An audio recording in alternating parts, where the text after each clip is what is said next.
Grand Seiko has started this year with a nuclear explosion of new and exciting timepieces, and has continued to evolve and show us where they are heading. When the Soko pieces arrived in 2020, you may have thought that they were just a simple addition to the Seasons collection. But now we know that the Soko series is a US special edition that we may see more additions to in the future, that has had a pair of watches and matching straps included with each. Soko is a micro-season or sekki that is the time when the first frost occurs in Japan. The SBGH295 and SBGA471 are the new pair of Soko watches for 2022. And while we examine the SBGH295 today, you will see a follow-up video on the SBGA471 in the near future. The SBGH295 features the revival of the Kira-Zuri dial in ice blue to represent the clear blue skies over the Sea of Japan in the early winter or Soko time. It has a combination of popular features that we will discuss, but will this be the best watch to kick off the new year with? Let's go ahead and find out.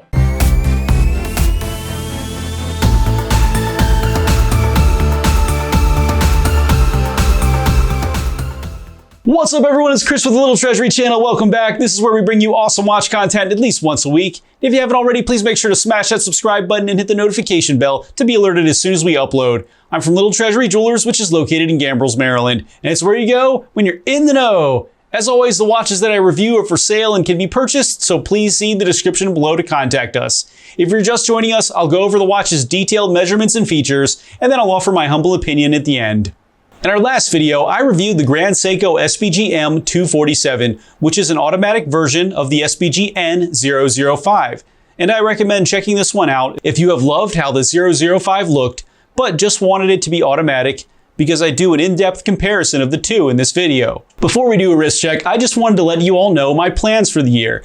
We will continue to do review videos, but of course we're going to make them better and better. And I actually just added a new camera into the mix. So please let me know which shots you think are coming from the new camera in the comments below and help me justify that purchase or not. We will also try to add some new content, and if you have any requests, please let me know again in the comments below and we'll see if we can accommodate them. Now it's wrist check time. It's the snowflake again, guys, because there's so many awesome Grand Seiko pieces coming out, and we're going to be doing a lot of the reviews on those. And every video I try to wear a watch that corresponds to the watch I'm reviewing. So you're going to be seeing this more and more and more for a little while, it looks like. Now tell me which watch you're wearing while you're watching the video, and make sure to tell me why. Now let's get on to the features. The Grand Seiko SBGH295 has a 39.8mm case width, a 13.1mm thickness, a 45.6mm lug-to-lug, a 20.7mm lug width, and weighs in at 152.71 grams. The case is made out of stainless steel and is the 62GS case, which is a modern reinterpretation of Seiko's first automatic watch from 1967. The case is highly faceted, has no bezel, and has long angular areas of Zaratsu polish from lug to lug. It continues on to the edges and a matte area on the sides. The crown is screw down and at the 3 position, with the GS logo at the tip. The crystal is a box-style sapphire and protrudes above the case, which will help protect the case from scuffs and scratches. The dial is the Kira-Zuri texture, which has been resurrected from a set of limited editions from 2018, most notably the SBGA387, which this piece is very reminiscent of. Kirazuri is a Japanese painting technique, which means sparkling painting. The markers are immaculately polished rectangles with dual rectangles at the 12 position and a small black rectangle at the 3 to the right of the date. A small black minute grade can be found on the chapter ring. The GS logo can be found applied in silver at the top middle portion, with Grand Seiko below it in black. The hour and minute hands are Dauphine style and are in a silver tone, with a beautifully blued second hand. The date window can be found at the 3 position and has a silver-toned frame with a white background and black numerals. Automatic and high beat 36,000 can be found at the bottom middle portion in blue. No lume is present on this piece, but all markers will catch light until it's very dark.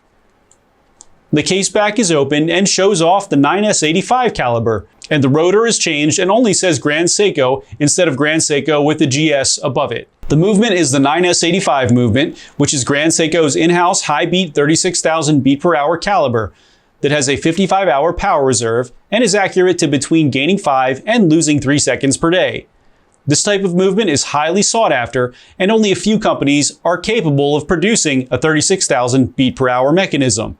Grand Seiko prices these calibers above the spring drive. The bracelet is a standard 5-link design and has matte links with Zaratsu polished smaller links. A folding clasp with the GS logo can be found at the end with no micro adjust. It comes with an extra crocodile strap, which is in a dark blue and has ice blue stitching. This includes a folding clasp as well and is guaranteed to change the look of this watch completely. The SBGH295 is 100 meter water resistant and is ready to start your new year off with a bang for $6,900. Now for my humble opinion. I predict that this will be the new hotness. Not only is the dial attractive, but not obnoxious. It is also clean and has a color that goes great with many outfits. My favorite Grand Seiko case is absolutely the 62 GS case, and by choosing to put this dial with this case, they have made me very happy. It looks amazing on my 6.5-inch wrist, and it seems like it's a great size for this watch. The strap that comes with this piece is also a great addition, and could be a reason to purchase this by itself. It completely changes the look of it, and will be really nice when you're feeling like you just want to be more exciting. This one may be on my personal list to pick up, and I'll say that if this were titanium and spring drive, this would be the perfect Grand Seiko watch in my opinion. I'll recommend this for anyone who is even remotely thinking about buying a Grand Seiko, since this is a great package with the strap and will be a strong standalone candidate. For those of you who already have a collection, this will most likely fit in anyway, and it's a great piece if you miss the SBGA 387, since you don't have to worry about denting the bezel on it or paying $13,000 at this point for it. Thanks for watching today, everyone. I really hope that you enjoyed the video, and if you did, please make sure to smash that subscribe button, give this video a like, and of course share with all of your friends and your family members too. I look forward to seeing you next video.